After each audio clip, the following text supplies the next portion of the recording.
All rise.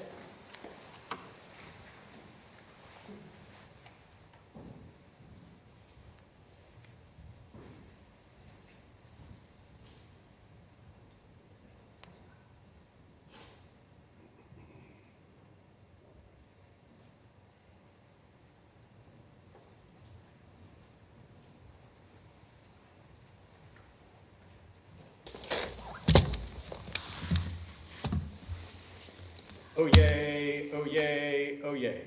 The Honorable, the Supreme Court of Texas. All persons having business before the Honorable, the Supreme Court of Texas, are admonished to draw near and give their attention, for the court is now sitting. God save the state of Texas, this honorable court. Please be seated. We'll hear argument in two cases this morning. First is 21507. Hidalgo County Water Improvement District versus Hidalgo County Irrigation District, both from Hidalgo County, and the 13th Court of Appeals District. And then 21843, American National Insurance versus Arce from Hardeman County and the 7th Court of Appeals District. The court has allotted 20 minutes per side in each of the arguments and will conclude them this morning. The arguments are being webcast live and will be available in the court's archives later today. We're ready for argument in 21507. May it please the court, Ms. Coy will present argument for the petitioner. Petitioner has reserved 5 minutes for rebuttal.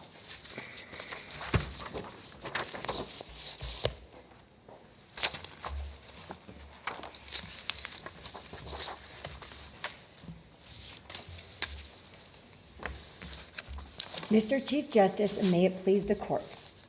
To build a water pipe for the public, my client sought to condemn a 10-foot easement under the land of the Irrigation District, just as the legislature has authorized us to do.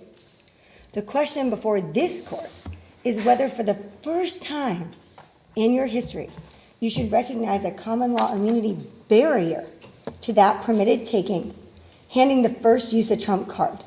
You should not for 3 reasons.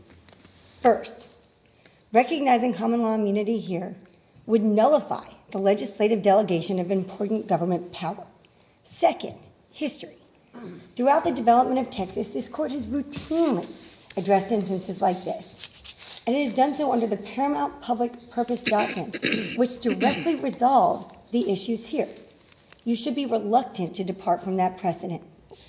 Third, it is unsurprising that immunity was not a bar throughout history because none of the reasons for recognizing immunity apply here. Condemnation does not threaten the public fisc with any cost or consequences of improvident government action.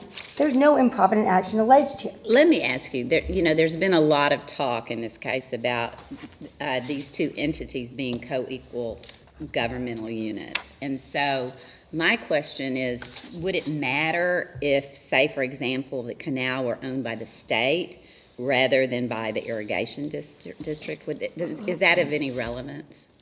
No, Your Honor, to the extent the condemnation is authorized in the first place. So Sure. State assuming there's condemnation authority, right? No, Your Honor. If we have the power to condemn, if the legislature has delegated the power to condemn the land at issue, then the question is, can this authorized condemnation proceed, or is the court going to use immunity as a sword to stop the authorized condemnation rather than as in its normal course as a shield to protect the government against an allegation of government wrongdoing and protect the public fisc?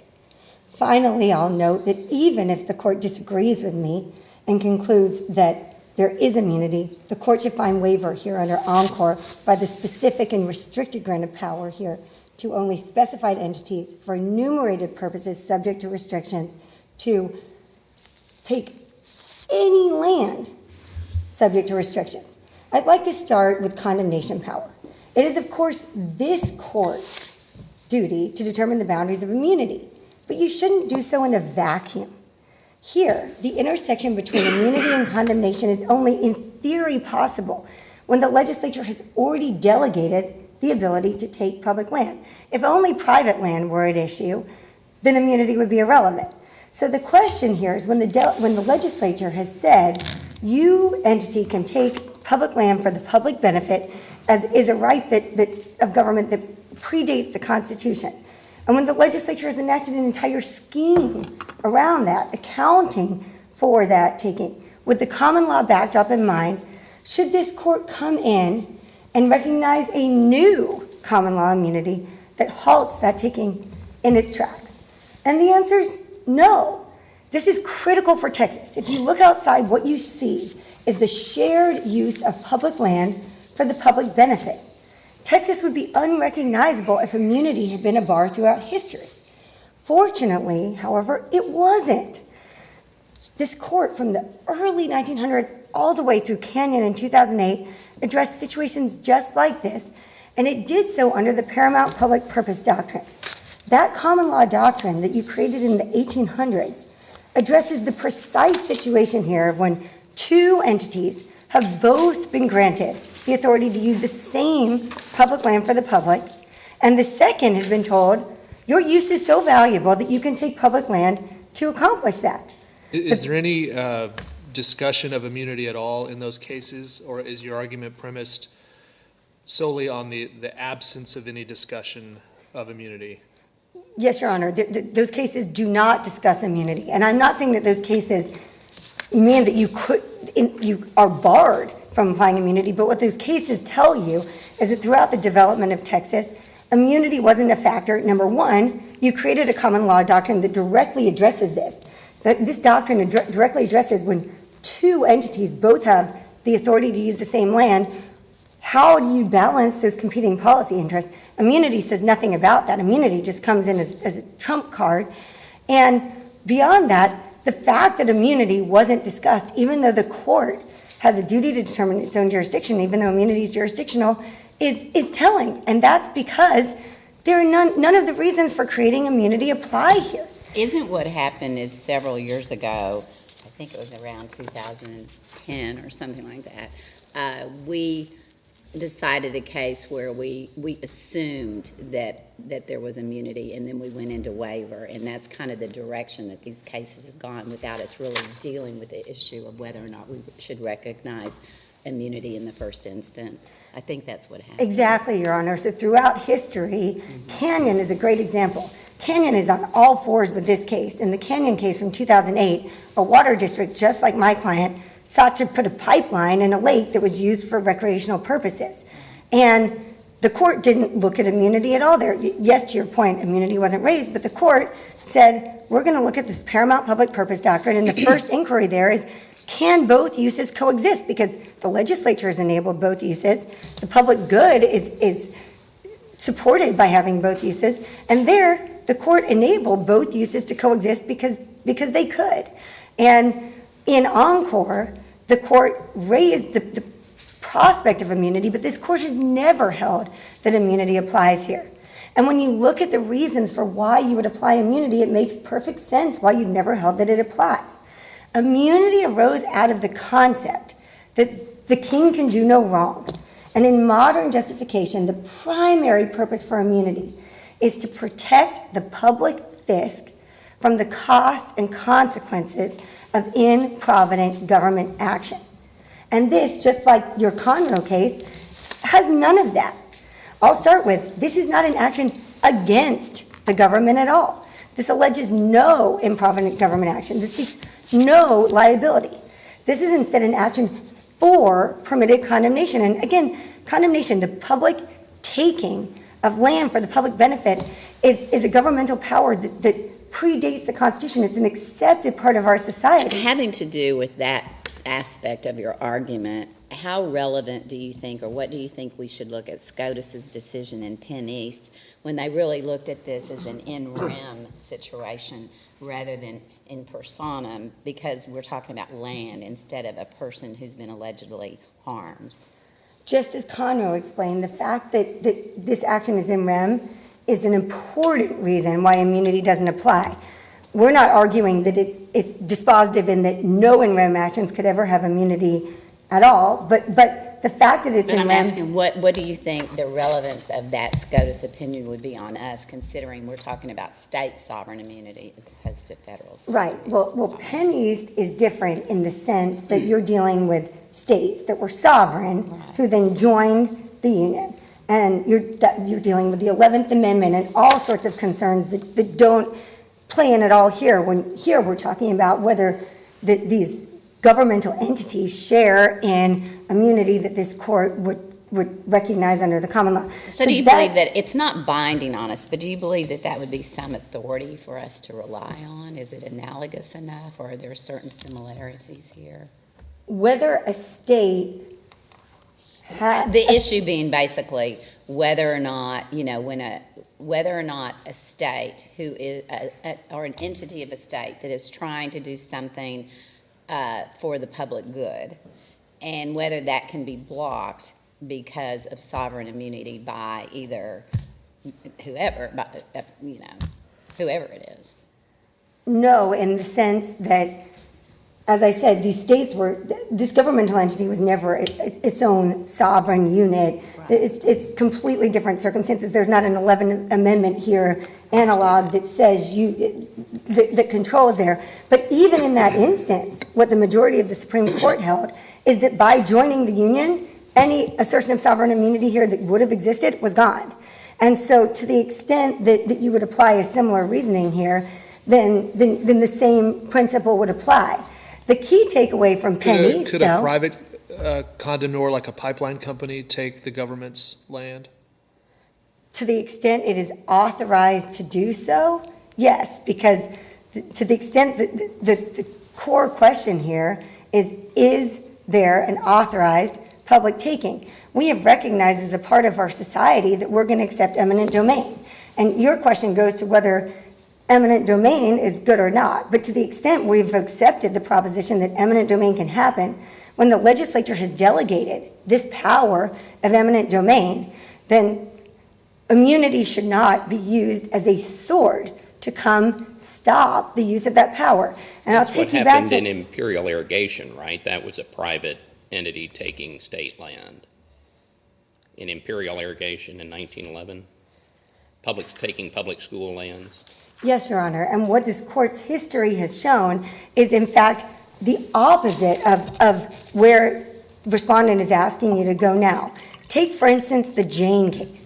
In Jane, the power of condemnation was given only for private land to an irrigation district, a lot like our case. This is from 1911 as well. And in that case, the court looked at the purpose of the irrigation district. It was trying to build a reservoir as permitted. And the court said, even though the grant here includes only private land, we're going to say by necessary implication that has to include public land, because otherwise you can never accomplish your goals as the government. Here, this would be doing the opposite. This would be taking a clear legislative delegation that you can take public land, and in fact, you can take any land subject to clear restrictions to accomplish this goal. Have there been any of the cases that did not include that kind of authorization that would, I take it, qualify as a waiver in your alternative theory? No, Your Honor, because... So in other words, if all the cases have proceeded without discussing immunity, that's one of it. We've gone all these years without really talking about immunity. But if in all of those cases we've also had language that would constitute a sufficient waiver of immunity, isn't that an equally good outcome for your client? Perhaps, Your Honor, yes, in the sense, and this is what I come back to, that condemnation and immunity could only ever intersect when the legislature's already spoken. So you could view it as a waiver. In the first instance, before you would ever get to a waiver, you have to address, as this court has explained, whether immunity applies in the first place. And to me, this is a reason that immunity doesn't apply in the first place. What do we do with Lane? How should we read Lane? Absolutely, Your Honor. Lane is categorically different for two core reasons. Number one, Lane directly falls under the reasons why you create immunity. The primary reason for immunity is to protect the government and the public fisc from the consequences and costs of improvident government action. In Lane, the allegation is governmental wrongdoing, trespass to title, wrongfully claiming title. And so right there, applying immunity protects the public fisc and that governmental entity from the costs and consequences of its alleged improper action. It seems like to me that we don't typically ask when any given suit against the government comes along whether allowing this suit or barring this suit by sovereign immunity would serve the purposes of sovereign immunity. Right? It's a rule of general applicability that requires the government's consent to be sued and then to be subject to a judgment from a court. And so that I'm struggling with this notion that, well, that rule might not apply in cases where applying it doesn't serve the purposes, because then we'd be sort of back at square one every time we're asked to apply immunity, asking whether, well, in this case, does it really serve the purposes? And it seems like a clearer rule that requires consent from the government would be preferable, and that perhaps we have that in these cases. Your Honor, that's not what this court has said. This court has not said as a blanket immunity always applies. Look at Conroe. Immunity doesn't apply to EDJA actions. Immunity doesn't apply to a Bill of Rights action. Immunity doesn't apply to inverse condemnation. Immunity doesn't apply to ultra-virus suits. This court has routinely, throughout its history and in its modern jurisprudence, looked at a case-by-case basis saying, in this instance, do the purposes of immunity get served here? And here, none of the core purposes get served, and it would be a direct infringement on separation of powers vis-a-vis the legislature and vis-a-vis this second governmental unit, my client, who has been given the power to condemn public land to carry out its required purposes. Your point about the public fisc not being affected makes sense when you're talking about an exchange of assets at fair market value, which a condemnation proceeding is supposed to reflect. So the overall public fisc isn't affected because it's an exchange of assets. But I think the irrigation district says, however, if something goes wrong with the operation of your pipeline and our irrigation district assets are damaged by that, your client can claim immunity. So you're shifting the risk of future impairment damage to their use to them. And so their overall risk is heightened. Should we look at it as the individual governmental body, the overall public fisc, or does it even matter that there's a shifting of risk here? May I answer the question, Yes, Your Honor? you may. First of all, you do look at it as the overall governmental body, but any costs or consequences that they're alleging here, first, are not costs or consequences of improvident government action. They're costs and consequences of permitted condemnation. They're permitted taking of public land for the public benefit. So those are not the concerns of immunity. Second, the legislature has already accounted for all of this. The legislature has enacted a comprehensive scheme that says if we take possession and we're not allowed to, we have to pay them. We have to compensate them for the taking. Third, if we go outside of that bounds and we commit an additional taking that's not permitted, they have an inverse condemnation claim against us. And we don't have immunity from that. If we commit a separate tort, that's a whole separate doctrine. Then they can bring a tort claim against us. None of that falls into the permitted condemnation. And I'll bring you back to the core point to sum up that none of what we're talking about here are costs or consequences of improvident government action, which is what immunity shields. Instead, this is a permitted, historically proper, authorized use of the condemnation power, the taking of public land for the public benefit. Thank you, Your Honor. Any other questions? Thank you, Ms. Coy. We'll hear from the respondent. May it please the court, Mr. Vail will present argument for the respondent. May it please the court, good morning. The court should affirm the judgments below in this case that my client is immune to this lawsuit. In doing so, the court should recognize that governmental immunity applies to eminent domain suits and that section 49.222 of the Texas Water Code does not clearly and unambiguously waive my client's immunity. Are there any clear and unambiguous waivers that would allow this kind of suit? Yes, Your Honor, this court's found one in Encore. as between public entities in this sort of a situation? I mean, are there waivers out there that would show us that the legislature does this and thinks this is how it works and waives it for some people but not others? Are you asking if there's like an explicit waiver? Is that what you mean, like instead of an implicit one, like an encore? I'm not aware of one from the legislature. What's your authority that its sovereign immunity applies in the first instance? Our authority is based on the policy implication, so the court's role in determining whether immunity applies is based on whether the concerns of immunity or the policies of immunity are implicated. So you're just arguing what we look at, but you're not citing a case. Your Honor, this court has never decided one way or the other whether immunity applies. That's correct. So the court has been. So Lane doesn't help you here? Lane does help us on this. Yes, Your Honor. So yes, our authority. Okay, you're correct. Lane, I'm sorry, I cut you off. Go ahead. I want to know if you agree with your opposing No. counsel. that So Lane our is distinguishable. So there's no case, to be clear, there's no case that holds that immunity in Texas from this court. There are courts of appeals that have held that immunity applies, but the Texas Supreme Court has not. The Texas Supreme Court has held that a suit for land, which is the State versus Lane case, and Pareto and Sawyer Trust and others have said that if a plaintiff files a suit for land, or a substance suit for land, that suit is subject to immunity. This court's also, though, held not just to protect. Wasn't that in the context of title? That was a case seeking title from the government, and the difference between. What do we do with Imperial Irrigation and Humble Pipeline and the cases that, I mean, immunity is not a new doctrine, right? I mean, it's a very old doctrine, so you would have thought that if it was a problem, we would have raised it in 1911 or 1928.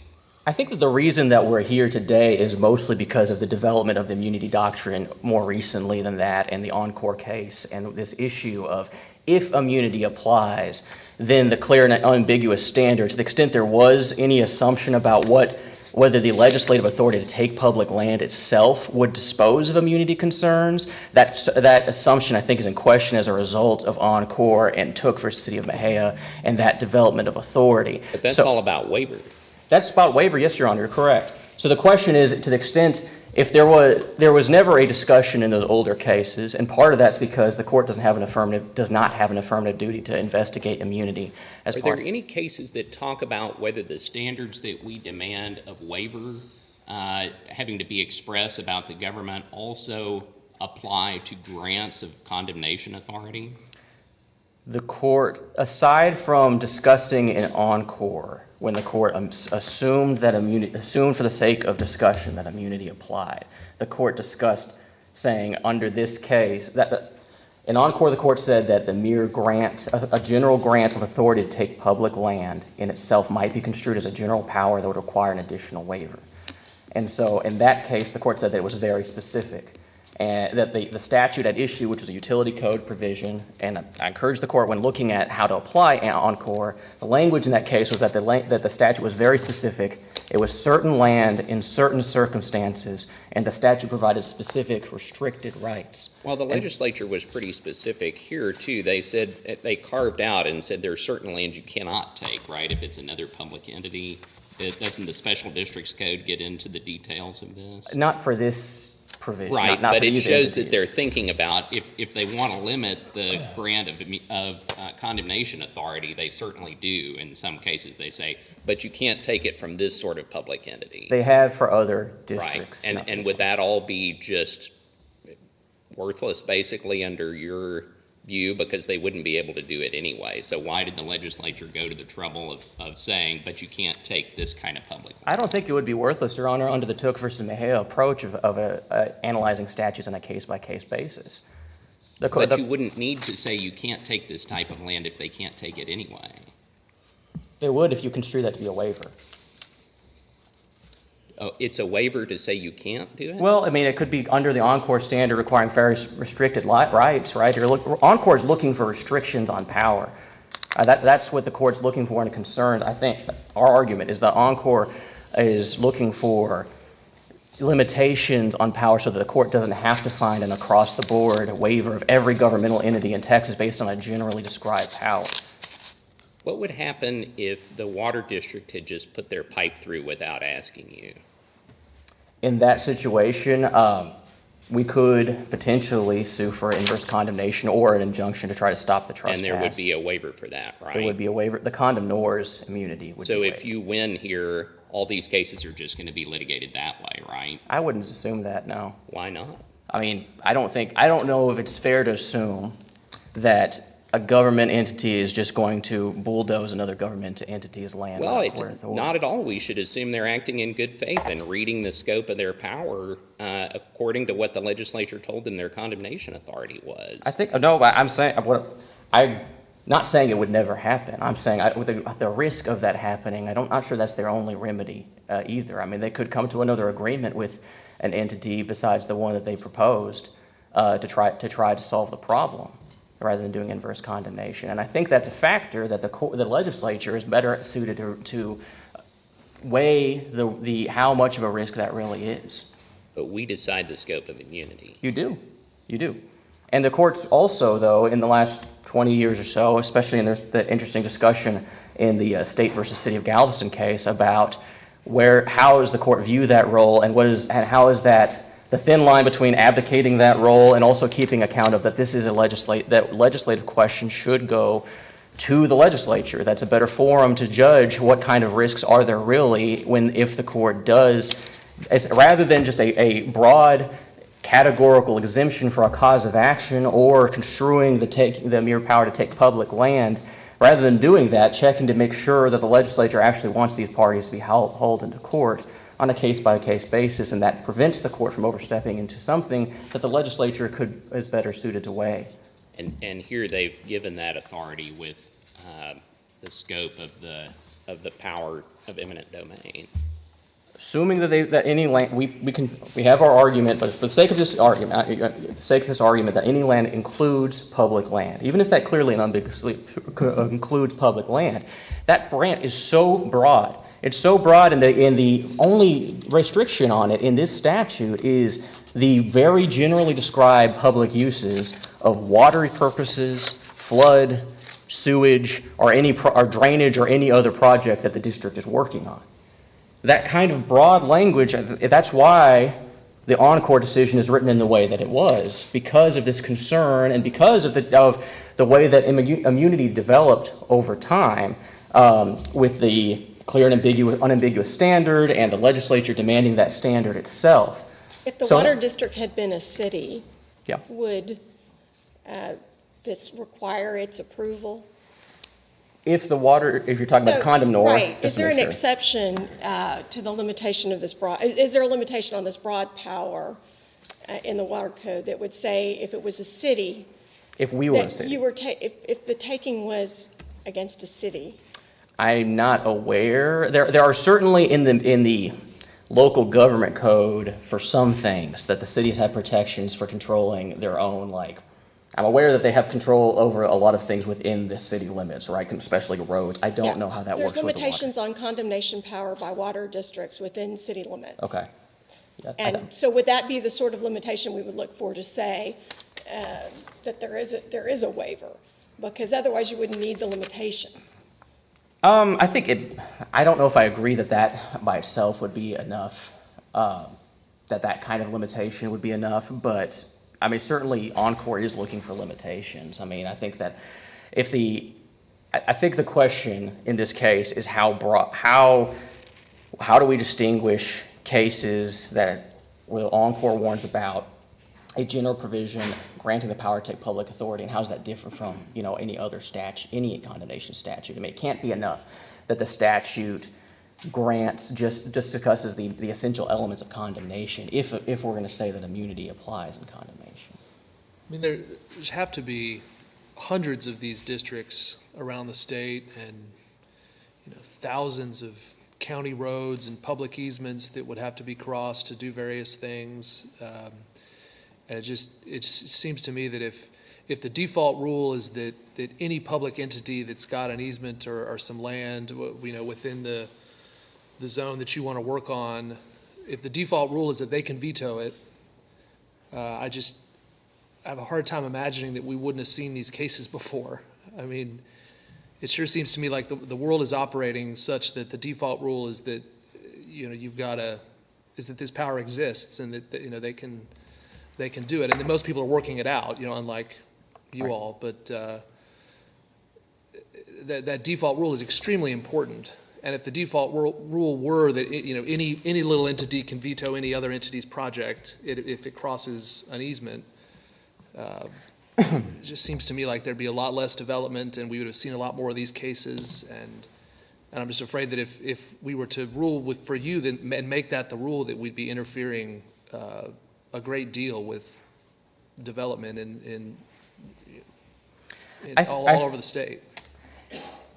Again, I think that this comes back to the issue of if there was if the court is seeing these cases now, I think because of the development of the immunity doctrine, right? Because of the development of this concern that if the assumption was that the legislative authority to take public land was sufficient, or that this necessary implication doctrine was how we're going to construe this, that concern starts becoming greater as you start realizing that the clear and unambiguous standard requires a different analysis of these statutes and questions that assumption. I think that's why these are coming up now versus then. But the court never expressly addressed it. I don't know if that means the court wasn't in the court's mind, but the court never expressly address that. I mean, those cases are about whether the government has consented, whether the legislature has consented to suits like this against, this Correct. kind of a government entity. And that core question is sort of both the immunity question and the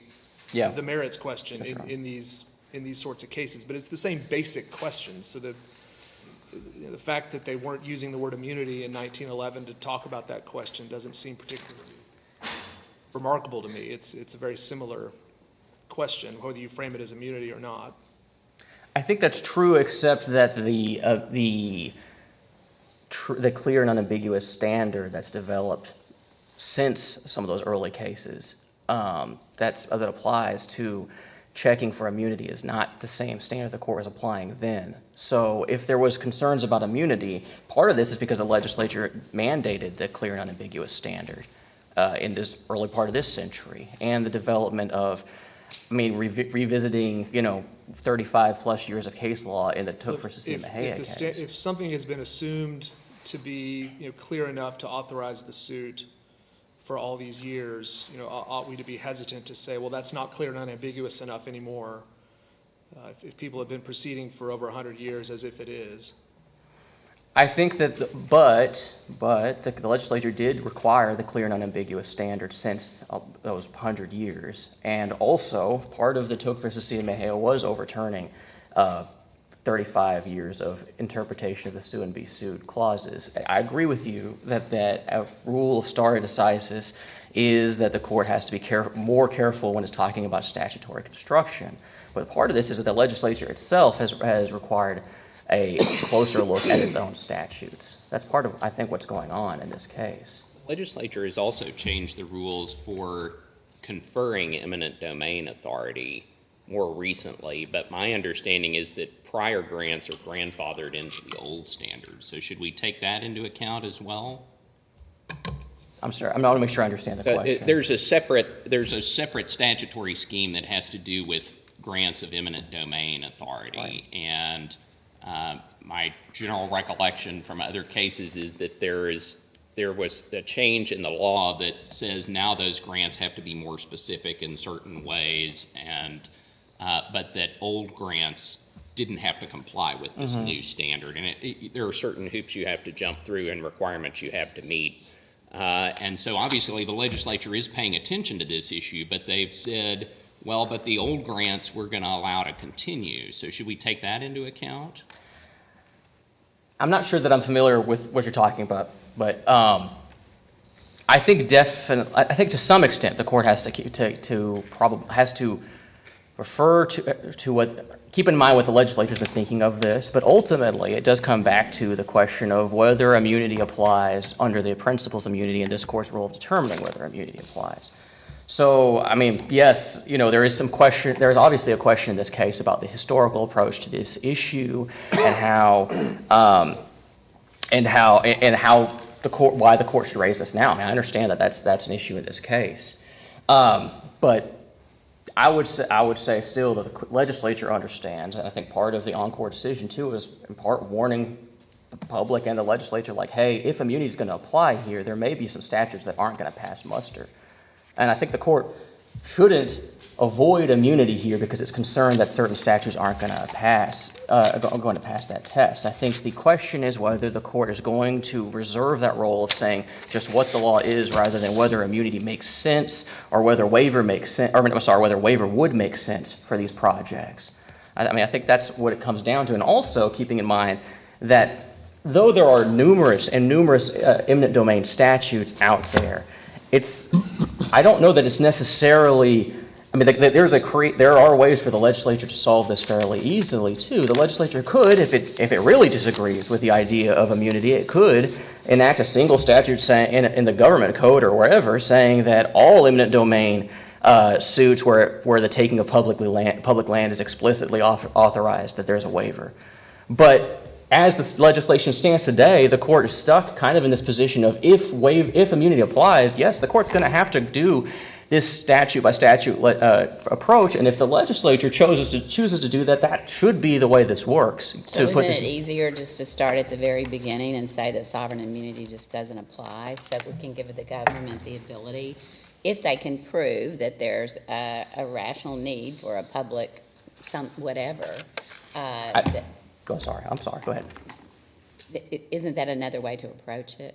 It would be a way to get to that result, for sure, an easier way to get to that result, but I don't think that that's assuming that the legislature agrees with this, right? I would agree with the court on that policy judgment. I don't think so. I mean, it's up to the courts to determine whether sovereign immunity applies, and if it doesn't, you never get to the waiver part of it. That's correct. But I think that the court's going to have to grapple with the problem that eminent domain seeks to sue an innocent government entity to take that government entity's land without that government entity's consent. But the legislature seems to be assuming that you can do that already. Otherwise, why would you have Special Districts Code 3954-104, which says that certain water authorities have the power of condemnation under the Water Code, except that the district may not acquire by condemnation a property interest or facility owned or controlled by a public entity. So the legislature is already taking into account in granting condemnation authority whether they want it to apply to public entities, which they wouldn't have to do if they thought immunity applied. I think, but you could also say that the legislature is putting that kind of restriction in there, and that's a clear indication of legislative intent that the legislature intended to waive that immunity. Well, for that kind either of that or you could say it's a clear indication of a limit on condemnation authority, and it doesn't have anything to do with waiver because there's nothing to waive. Well, I mean, but yes, I understand what you're saying, Your Honor. I do. But I think that at the end of the day, though, the legislature still does not make the call at the beginning of whether immunity applies. The court does. The court has to look at the purposes that immunity serves. Are there other examples where you have a statute authorizing somebody to sue the government, but you don't have a corresponding statute, waiving the government's immunity to that suit, and the result is that you can't bring the suit? Well, I mean, a trespass tri-title action, I mean, it depends. We would have to look at whether, right, a trespass tri-title action is a statutory action. That's at the issue at Lane. There's still immunity in that role, right? And there are, well, go ahead. But, I mean, I don't know. So the way the court has analyzed this, right, is that if the mere fact that a statute envisions a governmental immunity's involvement in a lawsuit does not necessarily mean that that statute has clearly and unambiguously waived that governmental entity's immunity. So the mere fact that the government could be a defendant to a statutory cause of action, DTPA, trespass tri-title, that doesn't necessarily mean that there is immunity. I think the question here, though, is if assuming the statute... Assume any land means public land. Correct. Assume any land means public land, and then the question. I don't have an example for you of a situation where that would happen. I think the question, the way the court has applied, like whether does the government have to be a necessary party under like the Wichita Falls Hamill kind of factor test when talking about waiver, has been mostly about whether is the government like explicitly a necessary party, or and I think that's kind of the analysis. But I don't have an example for you. I think my time is up. Any other questions? Thank you, Mr. Bale. Ms. Coy, you have 5 minutes.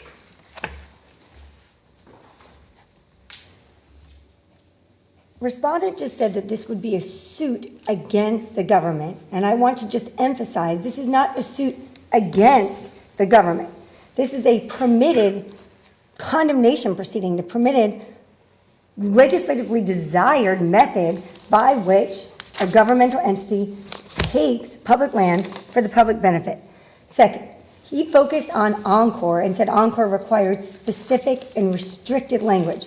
Whether you're viewing this as a waiver or for no immunity, which is what we urge you to do, this falls directly under that. Let's look briefly at the provision here. This grants only certain entities, water districts, not port authorities, not navigation districts, the authority to condemn land for enumerated purposes as necessary for water, sewer, storm drainage, flood drainage, and control, subject to restrictions, not for water rights, the power to take any land subject to restrictions, not cemetery land, unless there are one of 3 very specific reasons why you're proceeding. This is a clear, specific, and restricted delegation of power. And coming back to the no immunity point, for this court to say that there's immunity here, you are directly creating separation of powers problems and interfering, using immunity as a sword, as it's not traditionally used, with the prerogative of the legislature, which is Justice Blam wrote in the Rita's case, that you recognize sovereign immunity. If the authorization to sue is itself the waiver, then what difference does it make whether there's immunity, really? I mean, that's not interfering with anything. It's just kind of a doctrinal hoop that you're jumping through to get to the exact same place.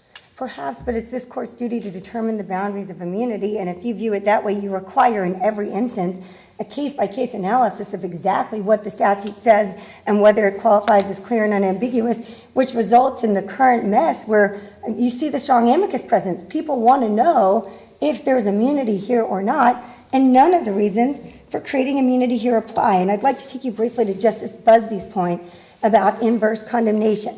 Were this court to hold that there's immunity here, you're creating a real mess, not only as the amicus show, but because the power of eminent domain still exists. What you're nullifying is the legislature's preferred method for how this should proceed and the entire scheme they've set up. And this court, Ritchie v. Rupert and otherwise, has always been reticent to overturn an entire scheme created by the legislature. Here, you would be directly nullifying that and leaving 3 situations. Either in an instance like this, where you have, every time you have a really long linear project, you're gonna stop that project if there's immunity, unless there's a waiver, or unless there's agreement and you don't need the condemnation power anyways. Or you have something like the In re Lazy Tarrant County amicus situation, where you're, quote, fortunate in that you have the ability to still proceed, but you take a lot more public land at much greater cost to the public good to accomplish your goal. Or you're left with a situation where the only way for my client to exercise its inherent government power is through essentially acting rogue, acting in a way that the legislature has said you should not proceed that way, and just going and taking the land and subjecting itself to an inverse condemnation suit, as this court has said routinely, for instance in Holland, can happen. That is not desirable. We also talked about the default rule. Justice Blacklock brought that up. The default rule is critical here, and the default rule is really important.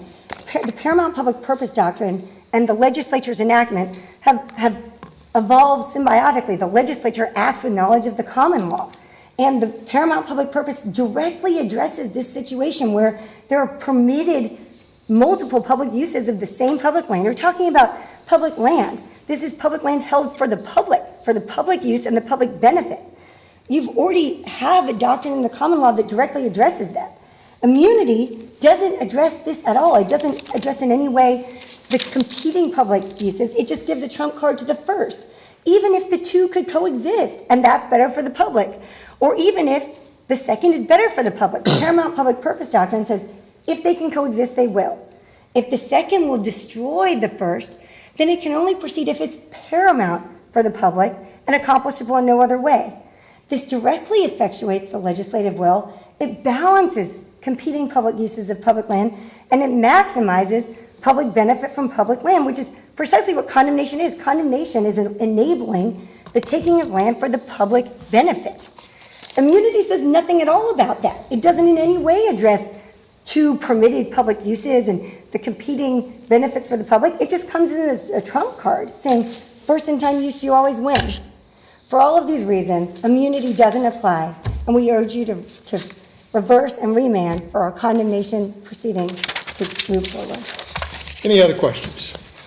Thank you, counsel. The case is submitted, and the court will take a brief recess.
Please be seated.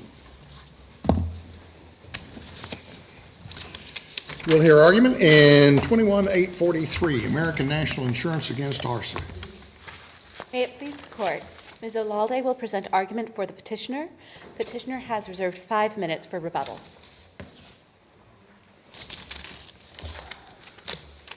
May it please the court? The very narrow question in front of you today is whether Texas statute, and that's section 705051 of the insurance code, requires proof of intent in order to rescind a life insurance policy within its first 2 years. Now, I'm going to touch upon 2 areas as we talk today. It's actually a very simple analysis, and it's a very easy analysis. It's a plain language analysis. So I'd like to talk about that cardinal rule that unambiguous statutes get applied as written, and then touch upon the 100 years of common law that opposing counsel has based their argument upon, and the rationale behind why Texas would differentiate between the first 2 years and the second 2 years of life insurance policy rescission. Now, we did file an oral argument exhibit, so you do have the statutes in front of you if you'd like to read along. But Chapter 705 deals with misrepresentations by policyholders, and there are 3 subsections in that chapter that talk about policyholder misrepresentations in an application as opposed to a claim form or some other document. Only one of those subsections even mentions the word intent, and that subsection has nothing to do with this case. And that's 705-104. It's the last page of the oral argument exhibit. Clearly, Does the word misrepresent connote some knowledge of the true facts? no, Your Honor, frankly, because misrepresentation can be innocent, just as it can be intentional. So if an insured had cancer, but had never been diagnosed and no one knew, and then was killed in a car accident and the autopsy revealed that the insured had cancer, coverage or no coverage? I think in that case, if we're doing the analysis, looking at the medical records and finding that there's no diagnosis of cancer at the time of application, and then I imagine if nobody knew at any point in time, right, to follow your hypothetical. Right, but then the there would insured's represented, I don't have cancer, because the insured had no idea. Right, and so if we follow your hypothetical and there's no medical record ever, and there's no diagnosis ever of cancer, I imagine that would mean that there is coverage. However, Why? Because, Your Honor, it would be a misrepresentation. It would not be of a material. Let me take it back. It would not be a diagnosis upon which there would be evidence of cancer. Now, if you take it back and slightly modify your hypothetical and say the insured has gone to the doctor and we'll say an immaterial misrepresentation to begin with. And So that connotes knowledge by the insured, right, in making the representation. so, and To misrepresent it had to have some underlying knowledge is what you're seeming to say. there has to be, for example, in this case, we'll take the facts of this case. Mr. Arce went to the doctor. He had cirrhosis. He had hepatitis. He was counseled many times to treat his underlying conditions. He never did. On the application, he says, no, I don't have cirrhosis. I don't have a hepatitis. Did he say that in writing? It is in writing, Your Honor. It's in the policy application. It's a checkbox, basically. Do you have, in the past 10 years, any of these conditions, or have you been treated for these conditions? So when he does that, it is a misrepresentation, and we know it's a misrepresentation because we have the medical records to prove it.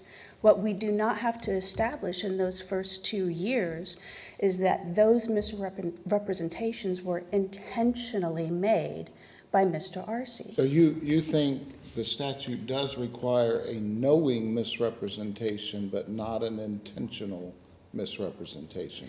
I think that might be, and I hope I'm answering But the if question. that's true, then how is that a proper text-based analysis? On the one hand, you're arguing it doesn't require intent to misrepresent because the word intent is not in there, and yet you acknowledge it requires knowledge of a misrepresentation.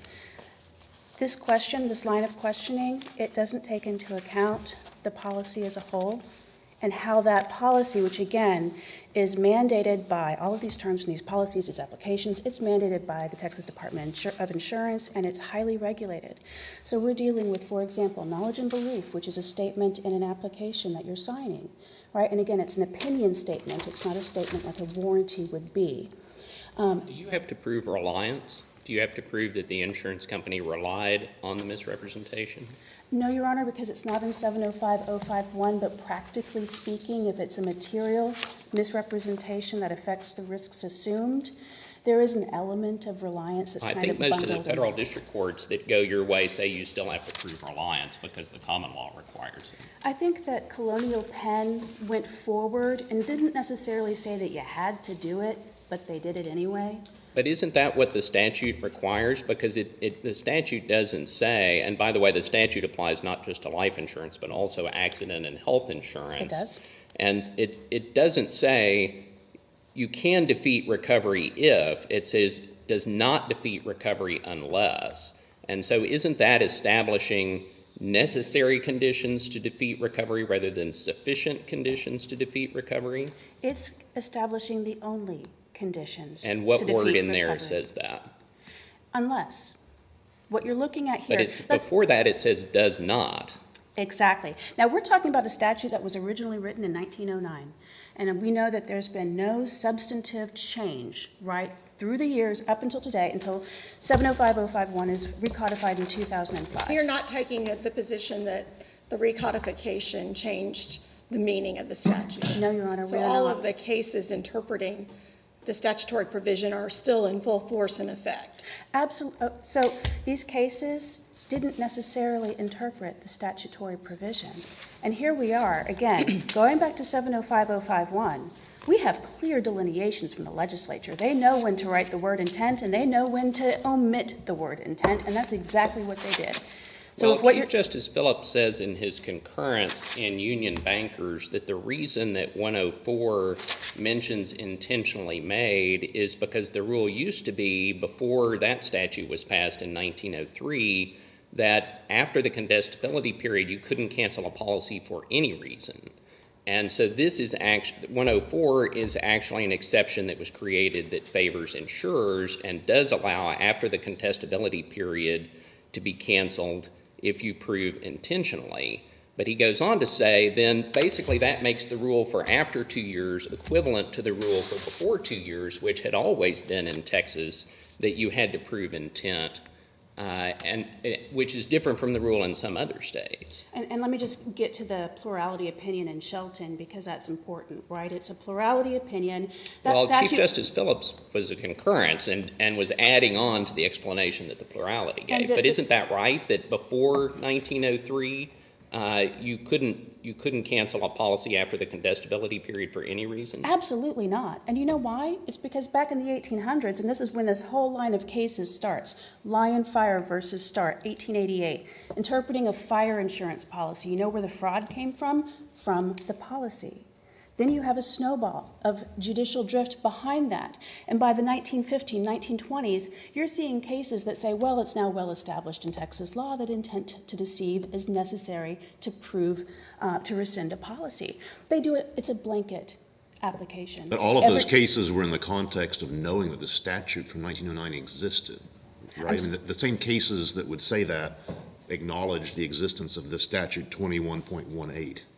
Actually, no, Your Honor, it would have been Article 49, I believe 47, back in 1903, then 1909. I'm thinking about our case, though. I mean, all of and I'm sorry, maybe I shifted it, but all of the statutes that existed before that, you're talking about this judicial drift. That may be what made me think of this one. You call it that, the snowball effect of judicial drift. Right. The cases that this court has looked at the context of the situation and the dispute before us today, with all this judicial drift, also acknowledged the text of the statute. So in our case, it's 21.18, right?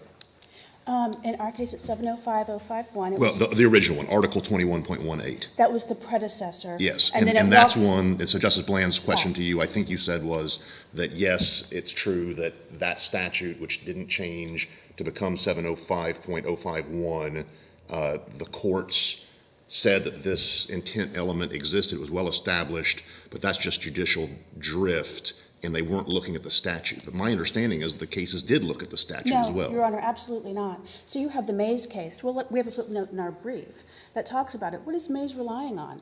It's relying on cases from 1920s, right? And we have a whole string cite in that brief. There is very little analysis. It's just a cursory statement. It's well established in Texas law. What about the Great Southern Life Insurance case from 1941? Does that not also acknowledge simultaneously the existence of what was then Article 21.18 and this requirement that's well established, sort of treating them as this is how you do it in Texas. This is how the law operates. And I'm sorry, I don't remember that specific case, but what I would say is that it's most likely following the exact same, this is how it's been done, so this is how we're going to do it. So the legislature then, when it recodified this in 2005, had all of that judicial drift plus the text of the statute and left the statute exactly as it was. Absolutely it did. And you know, the legislative acceptance doctrine does not apply unless the statute's ambiguous. So we have to have that first. It is absolutely crucial that this court determine that statute is ambiguous. If the statute had not been recodified, would you concede that you would lose? Absolutely not. Okay, why would that not be? That would be well, okay. So you'd say the reason that you would win is that we should overrule all of our decisions saying that it's well established, even in the context of this statute. In order to not overrule the reams of case law that say you apply plain statutory language as written, right, so we have that's necessary. general principle, but then we have specific holdings in case after case saying that the intent element is required. And if we had not recodified the statute, the only argument I think I hear you saying, please correct me if I'm wrong, is just that we were wrong in all of these years for over a century. Or maybe that's not what we meant. Is that what you're saying? It seems to me that this really boils down to what the common law was, regardless of whether that statute was recodified, because the recodification was not dealing with anything substantive. It was a matter of semantics if you look at the differences in the wording. And so let's assume that we're going to go that way. Then we look at what the common law was at that point in time. And are you saying that the common law is not what we seem to think it might be? So the common law, just if you give me 1 second to talk about the history in the common law. In this area, I'm not talking about specifically construction or whatever. Specifically in this area, insurers used to try to rescind a policy on an immaterial misrepresentation. I didn't tell you about my sprained ankle. That was not okay. The reason they would do it is under contract law, under the common law, because they would say that those statements in an insurance application were warranties, and they would try to achieve rescission for silly little reasons that didn't affect whether the policy would issue, didn't affect the policy's price at the outcome. And so what we got with the anti-technicality statutes in 1909 was insurers and regulation over insurance companies in Texas began to grow. All of a sudden, insurance companies had to include incontestability provisions. And then the prize for including an incontestability provision in your policy in the early 1900s was, well, I don't even have to prove materiality. Obviously, that shifted with the 1909 statutes, which was the predecessor to 705-051. But what you'll see, and if you read these statutes and you apply them as written, what you'll see is that the emphasis of 051 is materiality, and 104, after those 2 years of the incontestability period, because that's what it matches up to, is intent. And if you take Mays, if you take these reams of cases that did not conduct significant analysis, what you're left with is absolutely ignoring the statute. But the statute was designed to prevent insurers from invoking those sorts of defenses where it wasn't material. It doesn't seem to be a comprehensive statement of this is everything you have to prove in order to show all these various defenses, because it says does not unless. It doesn't say does if. And I would caution against going down that road, Your Honor, because unless, well, it seems to be a well-traveled one. I'll tell you what, though, what does 705-051 mean? Well, I think it means it's a necessary condition, not a sufficient condition to establish those things because of the plain language. And what is its purpose? Why recodify it? Why would it even exist if we're going to follow a common law text? It's the purpose you mentioned, which is that you're trying to prevent insurers from relying on immaterial misrepresentations. So one of the things they have to prove is that it is material. but it doesn't say this is all they have to prove. It doesn't say intent, and it absolutely is Well, not a true, non-exact. but it doesn't say no intent either. And I guess one question I have is, do you want us to interpret 705.051 to say that for accident and health insurance policies, not talking about life insurance policies, so we're not relying on any inference from 104 here, would you say that that if you prove material fact and affects the risks assumed, that is sufficient to void an accident and health insurance policy, or would you also potentially have to prove intent for those kinds of policies? May I answer, Your Honor? Yes. It is the same test under the same statute, which is only 3 elements: a misrepresentation that's material, that affects the risks assumed. And for health insurance, it's grouped with life insurance in that bundle. And so the issue that you have there is the health insurance policy is continuing with claims that come in all of the time. And that's why there would be no proof of intent. So in that you're really situation. not relying on the fact that 104 mentions intentionally. We absolutely are, because for life But that insurance. doesn't affect accident or health insurance. It might not, but it does affect life insurance. And that's the key to understanding why Texas would differentiate between before and after 2 years. That's a very key element for practical reasons for the insurance industry, and that the Texas Department of Insurance has required in policies for so long. And so that's the key. Otherwise, you're ignoring life insurance to make a point about health insurance. If I may, I just want to be sure I understand. In this particular case, how was Sergio's hepatitis diagnosis material? Underwriting, when they're looking at a person, it's the risk assumed is ensuring the life of the individual. Well, underwriting has to take their disclosures on the application and say, well, what premium would be appropriate to charge for a person in this health condition? Now, if they have... At the time of underwriting, it certainly affected the risks assumed, but now in hindsight, when he died in a car crash, how was it material? It is material to whether the policy would issue in the first place, and that's why it's there. There's no causal connection between the manner of death and a misrepresentation. Would the policy have issued, or would it have issued at a different price? And that's why it's important. Okay. Anybody, any other questions? Thank you, Counsel. May it please the court, Mr. Smithy will present argument for the respondent. May it please the court. I think the court has, in its questions, has covered most of what my argument was to be. But I think you have the situation where you've had Texas common law, which has existed for 130 years, essentially without any exception. You've had a statute that's in question here that has existed for 110 years, and those two have coexisted.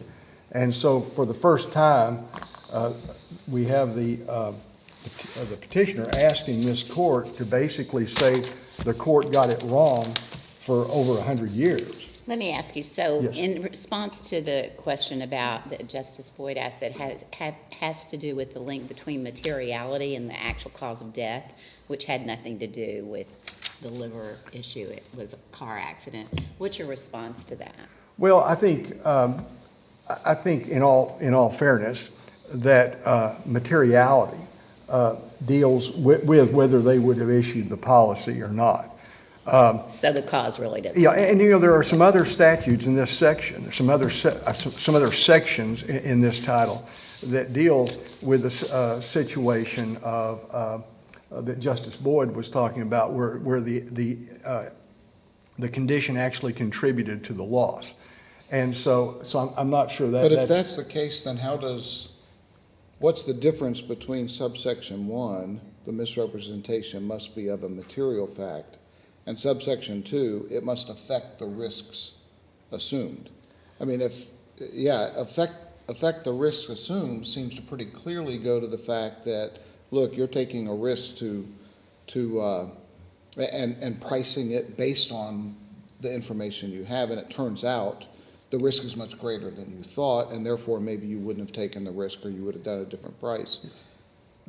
I mean, if we construe it the way you're conceding we should, which is materiality relates to that too. Seems to me we could just delete materiality because risk assumed covers it. Well, I'm making the first mistake a lawyer makes, and that's to argue against his own case. And I won't do that. I won't concede too much here. But I think that's a good point. I really do. And, but by the same token, I think that we have to look at this section, 705051, in context of what it is. And I don't think you can really, someone can understand it without kind of understanding the historical context. You know, this goes back to 1909. And what had happened was, you know, the Texas courts, as well as the courts in a number of states, had put the intent to deceive requirement as an element of rescission by the insurer. And as a result, you were seeing policies being written by a number of companies that contain, you know, well, first, let me just start by saying there's three ways that insurance companies defeat claims. One is by simply saying it's beyond the scope of coverage. The second is by saying it's within the general scope of coverage, but it's excluded by a condition or an exclusion or some other provision in the policy. And the third way is just to rescind the policy. And Counsel, what is the difference between intent to deceive and knowingly making a false representation? Well, I think for all purposes, they're the same. And the reason I say that is because this person's obviously buying insurance. And if I say something that I know to be false at that point, that I know to be false, that you could well, I think you have to prove both, first of all. I think you have to prove knowledge and intent, and the specific intent to deceive. It's just like in a fraud claim.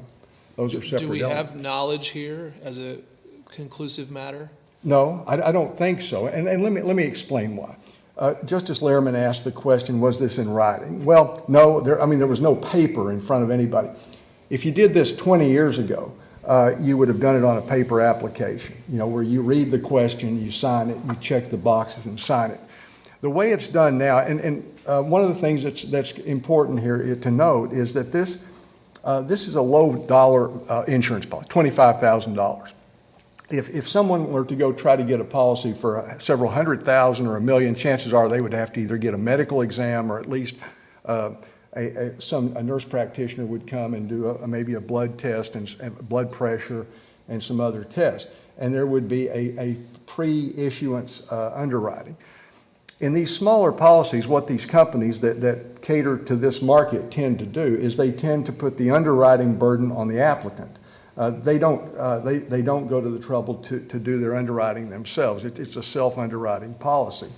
And so when you have a policy like this, so they ask a whole range of questions, dozens of questions. Now, they didn't ask him, have you ever been diagnosed with hepatitis C? That would have been a direct question. It said, the actual question said, have you in the last 10 years been diagnosed with any disorder of the stomach, I think intestine, kidney or liver or something? And then it said, including, and it listed several diseases. One was hepatitis C. And it does show a no answer, but here's what you have to assume.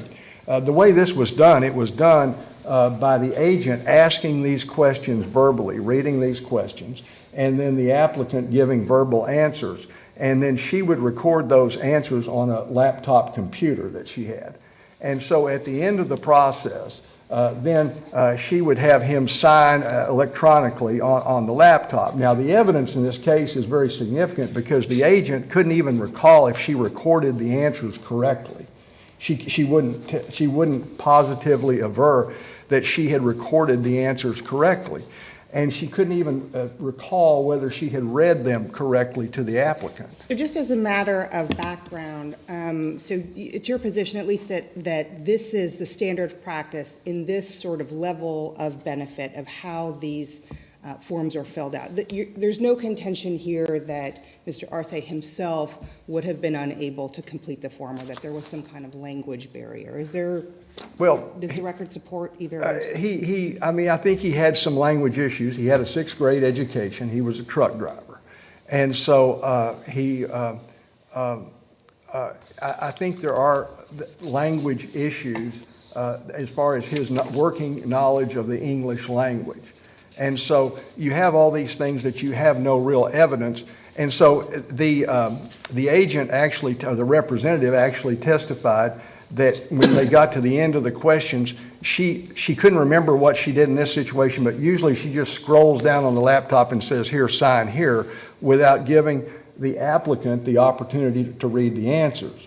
And so, so on the evidence that's before the court, in the record, you can't say that this was done either knowingly or intentionally. There could be enough evidence to raise a fact issue, but you don't have a summary judgment situation where you have it established as a matter of law. It's a very unfair and unfortunate situation, because if this court were to adopt the position that the insurer is asking the court to adopt, and courts have acknowledged this, that on all these applications, they're so long and so detailed, there's very seldom a situation at all where an applicant doesn't mess up, doesn't answer a question wrong that would be inconsistent with medical history. And the petitioner focuses on the you focus on the historical context. The petitioner focuses on the statutory context and points out that in a related statute, the legislature has expressly made intent to deceive part of the requirements, and says we should infer from that there is no intent to deceive for this 2-year period. What is your response to that? Well, my response to this, the statute she's talking about is 705-104, and it goes back to 1903, so it actually predates the statute we're talking about here, 051. But what I think is important to understand, that these were never rescission statutes. The legislature left rescission up to the courts as a common law remedy. The legislature never got into rescission in the insurance code.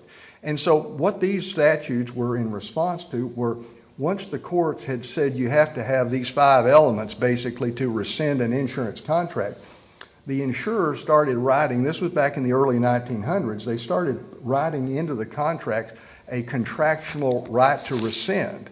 And so while they couldn't rescind under common law, their position was we can rescind under the contract. And so these statutes, pretty much all the ones we're dealing with, including the statutes in this same section that deal with what you can put in a policy, all came out of these provisions that some of the rogue insurers started putting in their policies that said if you misrepresent anything, or if you err on anything you said in your application, we get to cancel the policy. The insurer's view is that we don't really look at all of that. We just look at the plain terms of the statute, and it's not in there. And that the statute is unambiguous. Yeah. Is there any ambiguity that arises over the definition of misrepresentation, whether misrepresentation need be intentional or knowing, or perhaps could be innocent? Well, I think, and your question, Justice Blaine, was very good early on, and that was in the first part of the argument, and that was whether this is really a misrepresentation. And one of the things we touch on in our brief is that since 2005, Texas has required these applications to be based on knowledge and belief. Now, knowledge and belief of the applicant is not a statement of fact. It is a statement of knowledge and belief, just like it says.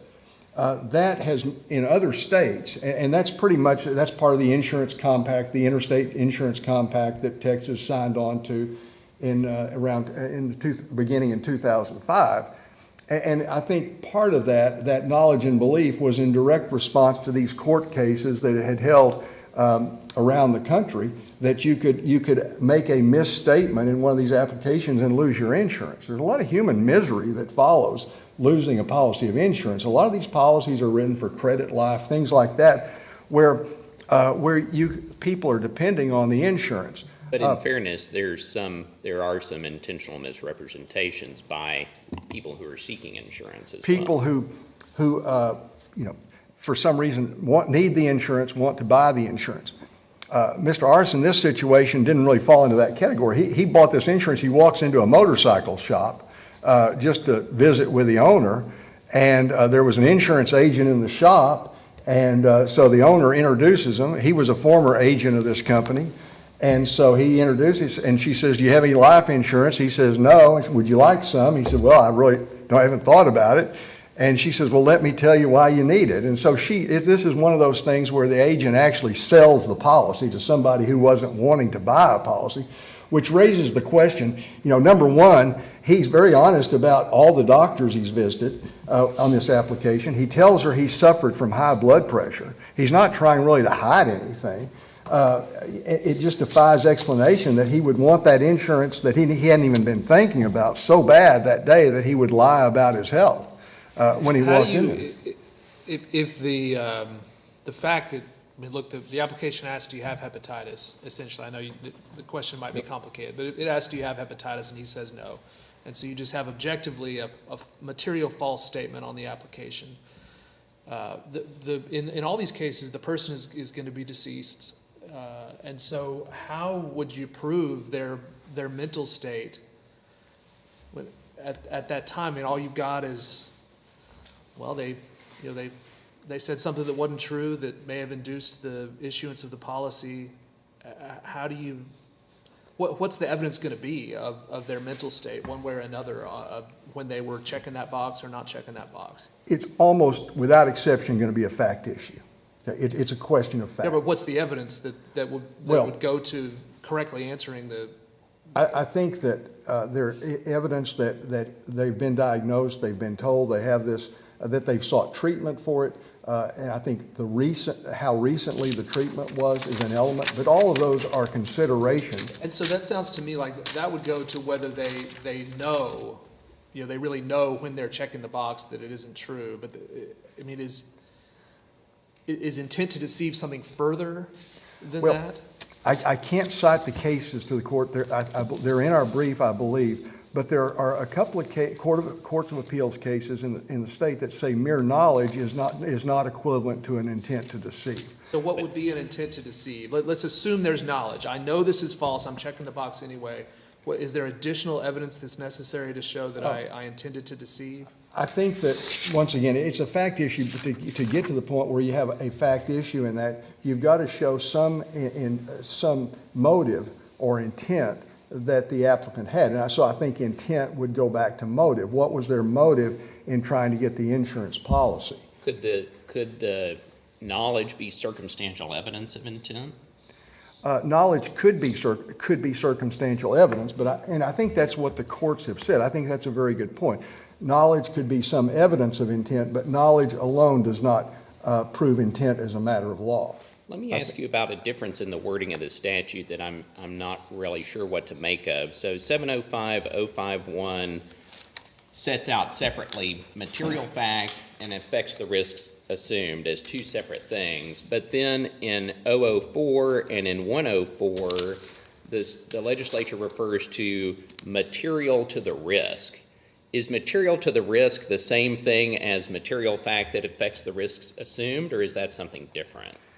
I don't know the answer to that, but I think that is significant. That we're talking about that the statute refers 051 refers to material fact, and there's a Florida case that we've cited in our brief that says that by asking knowledge and belief, you've taken it out of the realm of a material fact, or at least the fact becomes not whether Mr. Arce had been diagnosed with hepatitis, but whether he was actually aware that he had been diagnosed on the date that he was asked these questions. A couple other fact elements that I might just touch on briefly. There's no evidence that Mr. Arce had ever suffered any symptoms from hepatitis. He had simply been told by a doctor on two occasions, I think, that he had tested positive for hepatitis C. He never sought treatment for it. There's no evidence that he sought any treatment. In fact, the evidence is he did not seek treatment for it. It was not a significant part of his life. And whether he knew that hepatitis C was a chronic disease or just a disease like the flu that maybe you get over. Now, the application did say, have you been diagnosed? And he did answer no. But it wasn't all that clear in the application. In other words, it was an issue that someone could make an honest mistake on. Your argument is that none of that, whether he did it intentionally or not, isn't part of the inquiry that should be pursued in the courts at all. What's that? I'm sorry, your argument is that it must be shown that he had an intent, and so all of these things will be relevant, in subsequent proceedings, yes, possibly. Yes. In terms of what it is that requires that, is your position that it's 705.051 itself, based on the court's interpretations of the statute to embed the common law requirement? Is it that 705.051 does not make any such requirement, but it's consistent with or authorized, the legislature has authorized an additional requirement that is purely from the common law or something else? Well, yes, I think that's probably an accurate statement. 705, our position is 705.051 is not a rescission statute. It doesn't mention the word rescission. It doesn't say these are the elements of rescission. 705.051 applies not only to rescission, but to provisions in the policy. It also applies to any other. If we didn't have the common law requirement and we just had Article 21.18 and then Section 705.051, would your friend on the other side prevail? I don't think so, because it doesn't say, the statute in its plain language doesn't say, and I think Justice Busby pointed this out a moment ago, it doesn't, the legislature said a misrepresentation application does not defeat recovery unless. Now, unless is an interesting word. It's a conjunction. It connects a condition with a result. The result here is a negative result. It says it does not defeat coverage. When unless is used to connote a negative result, it's a bit unclear whether that are the exclusive conditions that will lead to that result or not. And I could give you a number of examples. I could say I don't play golf unless it's under 90 degrees. From that, you cannot infer that any time it's under 90 degrees, I'm playing golf.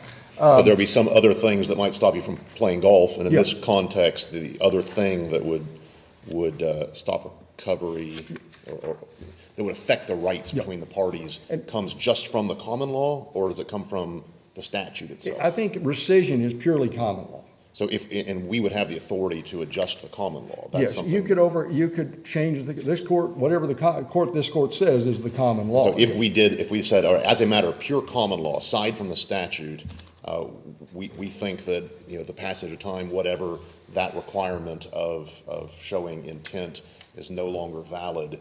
Is that the end of the case, or is there some additional argument from the statute or something else that you? Well, I think the additional argument is the knowledge and belief element that has been injected into this, and no court, other than one court in Arkansas, and this has been decided all over the country with very similar language because it's part of the interstate compact. No court has held that the knowledge and belief standard was violated. The question becomes, did that applicant actually have knowledge at the time he signed the application? And so I don't think the inquiry ends there. I think the knowledge and belief probably, even if the court decided it were to change the common law. Any other questions? Thank you, Mr. Smithy. Counsel, you have 5 minutes. Thank you, Your Honor. There are a couple of hypotheticals that have been absent from the conversation. You have an application, it's submitted, it's read, there's an entire statement that the insured needs to attest to that they're providing truthful and honest and accurate answers on their application. But that's not the end of the story. Afterwards, maybe they go to the doctor, and after their application, they get diagnosed with cancer. What happens then? The policy still has to be delivered.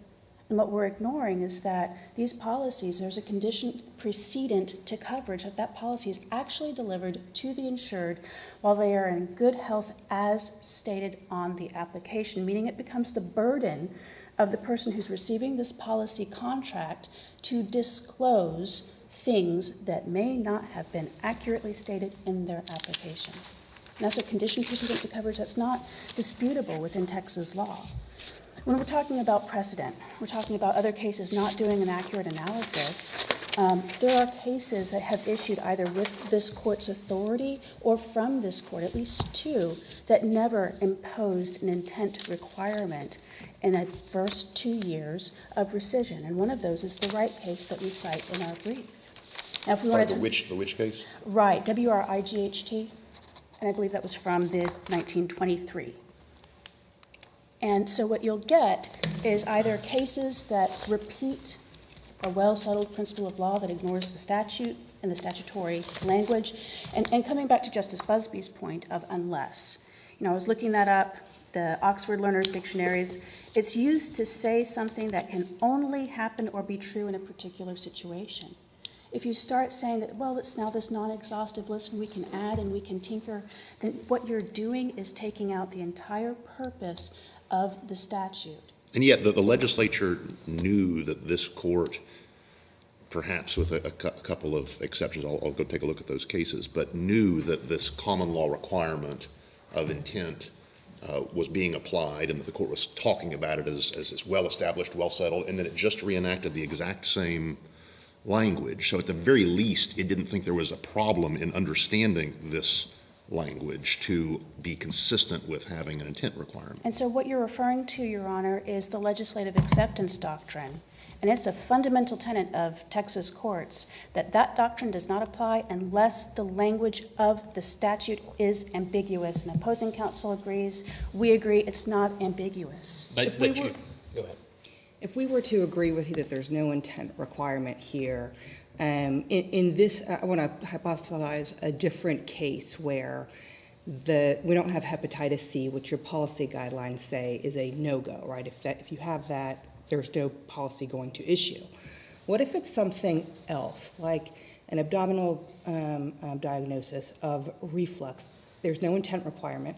Is that material if it isn't on your policy guideline as a blanket no? Only if we asked about it. Only if we asked the insured. Right, you did. Let's say if we reflux is the abdominal diagnosis. If we asked about it and the answer is false, with or without knowledge, then that would be, if it's material. Would it be material because the premium would go up by a few dollars? Your Honor, that's absolutely right, and this comes back to the fundamental tenets of contract law. Does it affect whether the contract would issue at all, or would it change the price of the contract? And those two things amount to materiality. So you were mentioning that neither one of you thinks the statute is ambiguous, but both of you think it means different things. So we have to decide what it means. And if we decide that the does not unless construction is a necessary condition rather than a sufficient condition, do you lose? Your Honor, I'm not exactly sure what you mean by necessary. Well, necessary means this is one thing you have to prove. Right. And sufficient is this is all you have to prove. It's everything that you have to prove. And I I disagree with the understand that's premise your position, but if we go the other way on that, do you lose?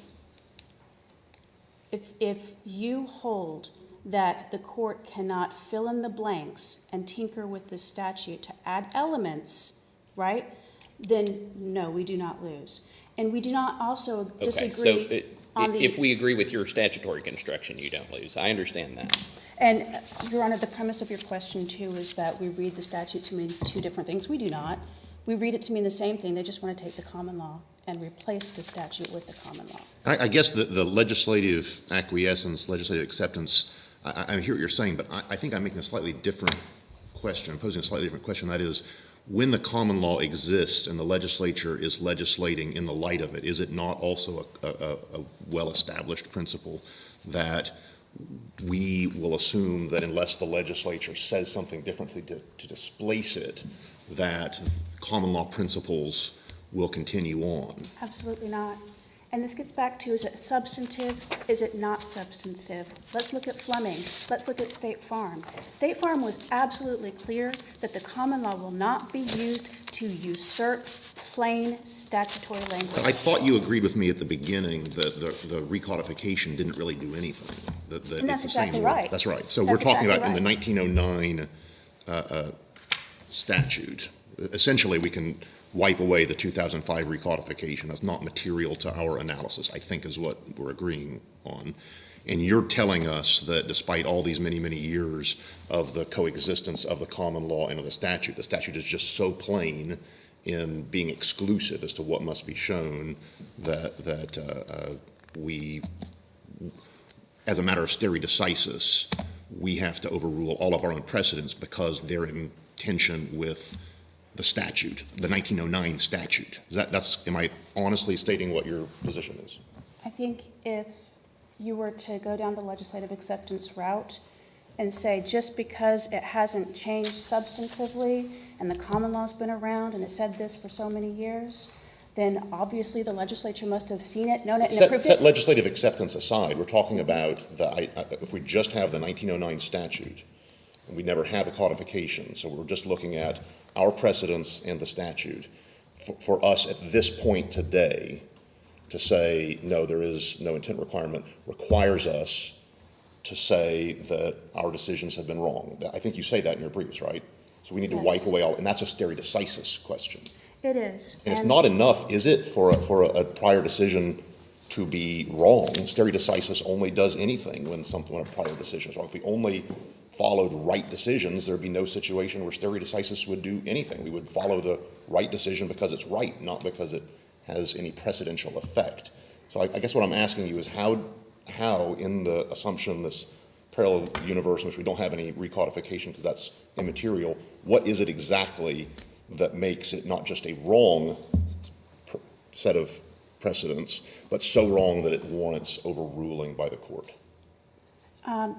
The precedents do not distinguish between the type of policy or when the policy issues. So they're wrong. I'll spot you that for purpose of this. What else? Because stare decisis only starts if a precedent is wrong. Then you have to go beyond that and explain why we should wipe away, given the stability and reliance interest that the law is supposed to provide to our own precedents.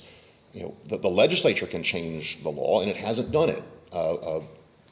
Aside from acceptance or not, it can do it. It hasn't done it. Isn't that the right place? I guess another way for me to ask. Shouldn't the legislature be empowered to decide if it doesn't think that the policy that for 113 years has the legal policy of our state that has existed for over a century, if that's the wrong policy, the legislature is in session right now. It could just change it, right? Why should we do it? To go the way you're asking or that you're mentioning, you'd have to rewrite your legislative acceptance case law, and you'd have to rewrite your plain language case law. You'd have to revisit State Farm versus Martinez and find some way to distinguish that case in order to affirm Mays. You have a problem with this type of case law, with the Mays line of cases, with your plain language cases, with your legislative acceptance cases, just as we were talking about in Green v. Green and the concurrence. They don't match up. So if you want to go with the opposing counsel's argument, you're going to have to be overruling something. And to your point on stare decisis, Southwestern Bell versus Mitchell, 276 Southwest 3rd, 443, it's a Texas Supreme Court case from 2008. Stare decisis does not warrant obstinate insistence on precedent that is plainly incorrect. And so if we're looking at a statute that has an exhaustive list of factors for rescission, then you don't get to alter that with judicial tinkering. It's a constitutional issue where you're overstepping into the legislative function and ignoring what the legislature clearly set out in Chapter 705. And I know it might be distasteful. You might not like that premium going up or premium going down could warrant a material misrepresentation to affect rescission in a policy's first 2 years. And that's why we're looking at a very narrow subset of policies, which is exactly what I opened up with. I don't think it has anything to do with whether it's distasteful or not. It's just a question of what the statute says. Absolutely, and it's an exhaustive list. I apologize. Any other questions? Thank you, counsel. Case is submitted. That concludes the arguments in the cases set for this morning, and the marshal will adjourn the court. All rise. Oyez, oyez, oyez. The Honorable, the Supreme Court of Texas now stands adjourned.